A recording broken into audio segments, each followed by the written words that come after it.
Intellectual property, a primer. IP defined. Intellectual property, or IP, is a work or invention that is the result of creativity, such as a manuscript or design to which one has rights and for which one may apply for a patent, copyright, trademark, etc. As stated in the definition, this includes manuscripts, in other words, your books. You may be hearing more about IP because there are many considerations with the increasing development and use of artificial intelligence technology. Note, we're not lawyers or authorized to counsel on IP, so we're just presenting our understanding of the topic. Copyright. In the United States, when you write a manuscript, you automatically own the copyright. If you register it with the U.S. Copyright Office, you can be granted compensation if brought to court and judgment is made in your favor. Other countries may have other rules, so check with your jurisdiction. Authors and copyright. If you're self-published, the copyright is yours.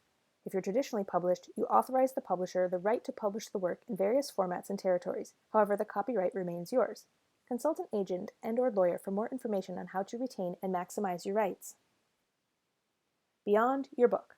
Where IP comes into play is that it consists of any resultant material derived from your original copywritten work. Examples of these include audiobooks, ebooks, and other works using your source material.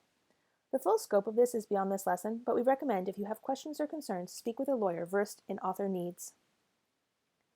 Book piracy. It's wrong, it's unethical, it's awful, it's prevalent. There are numerous websites that offer free downloads of books that they are not authorized to distribute. If you're concerned about this, we recommend visiting author forums or Facebook groups to find out what other authors have done. Additionally, you can also consult a lawyer. If you're traditionally published, inform your agent or publisher of the violation. Where to find out more? You can find out more at the U.S. Copyright Office and register online here. http://www.copyright.gov. There is also an e-copyright service that you can visit using the link provided.